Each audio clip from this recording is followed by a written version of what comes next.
다음 달 3일, 9월 3일에 중국 베이징에서 뭐가 열리냐면 전승절이라는 게 열립니다. 전승절 80주년 행사가 열리는데 여기에 북한 김정은 위원장이 참석한다는 것이 공개적으로 이제 확인이 됐습니다. 단 한 번도 해외 다자 외교 무대에 나선 적이 없는 김정은 위원장이 다자 외교 무대에 나선 이유가 뭘까요? 자, 먼저 신문부터 살펴봐 드리겠습니다. 동아일보 함께 보시죠. 자, 동아일보는 이렇게 분석하고 있습니다. 미국과 한국이 지금 밀착하자 중국이 김정은을 불렀다라고 얘기를 합니다. 자, 다음 달 3일에 중국의 전승절 행사에 참석하는데 여기에 이제 푸틴도 가고요. 그리고 그 외에도 한 20개국의 정상들이 여기에 참석합니다. 김정은 위원장은 아직까지 단 한 번도 다자 외교에 나간 적이 없는 인물인데 이번에 나갔습니다. 중국이 불렀고 거기에 화답한 거죠. 물론 서로의 필요에 의해서 화답한 게 분명할 텐데 왜 갔다라고 최 위원께서는 보십니까? 아니, 저는 우선 동아일보가 얘기한 저 분석이 저는 동의할 수가 없다. 동의할 수 없다. 왜 그러냐면 한미가 밀착하자 중국이 김정은을 불렀다 이런 얘기잖아요. 네. 그런데 한미가 밀착했다는 거는 이번에 한미 정상회담의 결과로서 판단이죠. 네. 그런데 김정은의 그 전승절 부른 거는요, 중국이 네. 그 전에 결정한 일입니다. 그렇기 때문에 이 밀착의 결과로서 이렇게 되었다고 보지는 않고요.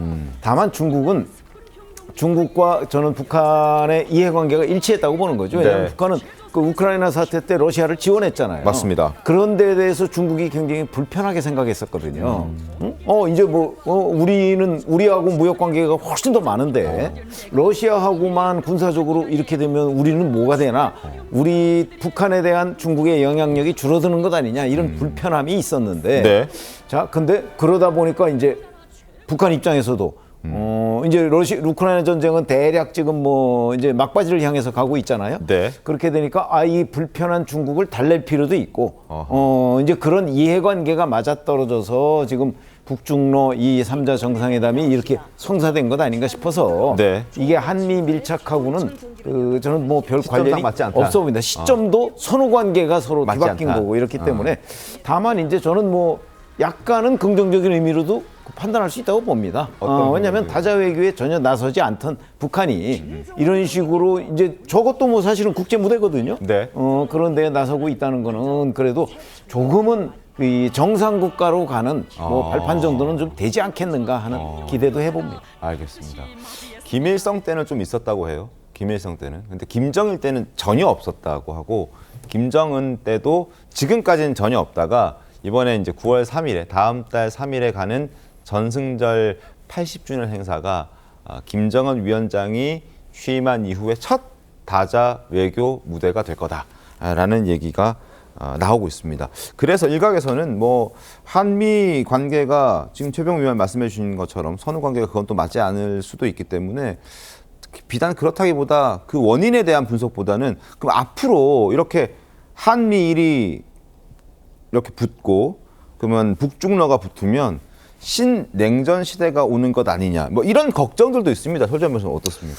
그런 우려가 윤석열 정부 때부터도 있었었죠. 그래서 이제 지금 집권 여당이 된 민주당에서 당시에 아니 그렇게 가서는 안 된다. 왜 냉전 시대로 다시 돌아가려고 하느냐 이런 비판을 많이 했었었죠.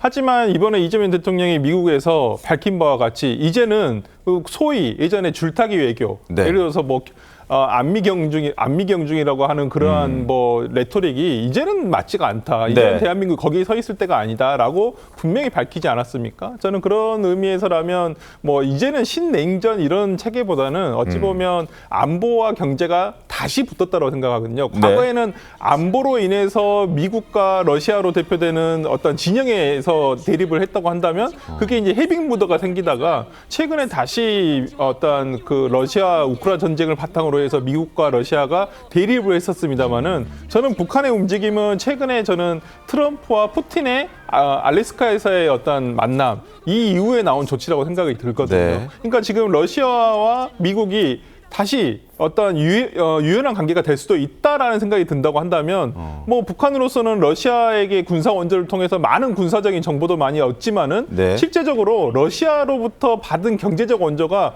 생각보다 북한이 기대한 것보다는 굉장히 기대치가 굉장히 낮다라고 하거든요. 그렇다고 네. 한다면 기존의 경제적으로 많이 의존을 하고 있었던 중국과의 관계를 다시 한번 회복을 해야 한다라는 북한의 실질적인 국내적인 요구가 있었다고 볼 것이고 그렇다고 한다면 이번에 김정은 위원장이 아마 전승절 행사에 참석을 함으로써 네. 중국과의 관계를 다시 한번 회복을 할 수도 있을 것이고요. 중국에서도 마찬가지죠. 중국도 지금 시진핑 주석이 국내적으로는 굉장히 정치적으로 어려운 상황인데 이러한 것들을 어떤 전승절 행사를 통해서 대외적인 외교 관계로서 조금 풀어보겠다라고 하는 어떤 의도도 있기 때문에 저는 어떤 서로의 니즈가 맞아서 이번 전승절 행사에 김정은 위원장이 참석한 건 아닌가라는 생각이 좀 듭니다. 알겠습니다.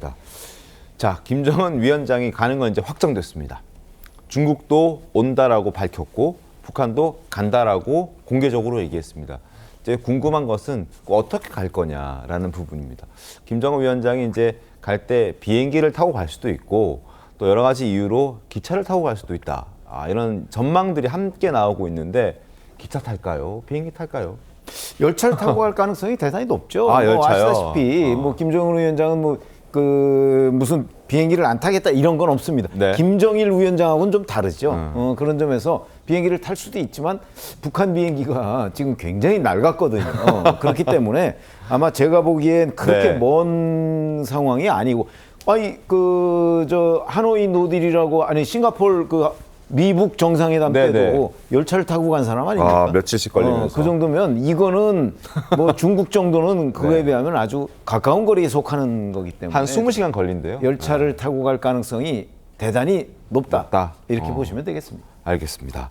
자, 우리나라도 참석합니다. 전승절 행사에. 우리나라는 이재명 대통령이 참석하지 않고 우원식 국회의장이 참석하기로 했습니다. 의전서열 2위죠. 우원식 국회의장. 그래서 이제 궁금한 것이 그렇다면 거기 가면 시진핑도 있고 시진핑 주석도 있고 푸틴 대통령도 있고 김정은 위원장도 있다. 그러면 우원식 국회의장에 갔을 때 이 사람들이 우원식 국회의장을 만나줄 거냐. 우원식 국회의장은 요 사람들을 만날 수 있느냐. 이런 부분도 좀 궁금해요. 만나면 어떤 얘기를 할 거냐. 혹시 만나면서 이재명 대통령이 혹시 미리 준비해준 뭐 편지라든지 이런 것도 전달해 줄 수 있느냐. 뭐 이런 얘기들도 나오지 않습니까? 어떻습니까? 조기현 변호사님? 뭐 여러 가지 가능성을 가능성들? 검토할 거로 보는데요. 네.